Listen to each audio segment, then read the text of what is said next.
బాగా బాగా చేసిండు కదా, కానీ ఒక్కటి మిస్ అయింది కదా. ఏంటిది?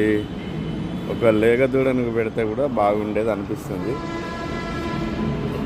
ఏది ఏమైనా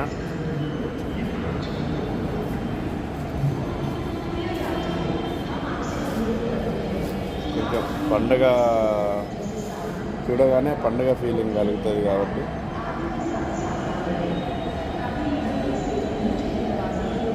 ఏదన్నా పని చేసినప్పుడు చిన్న చిన్న మిస్టేక్స్ అనేవి జరుగుతాయి. అసలే చేయని వాళ్ళకంటే చేసింది బెటర్ కదా. మంచిగా ఉంది. అందరికీ సంక్రాంతి శుభాకాంక్షలు.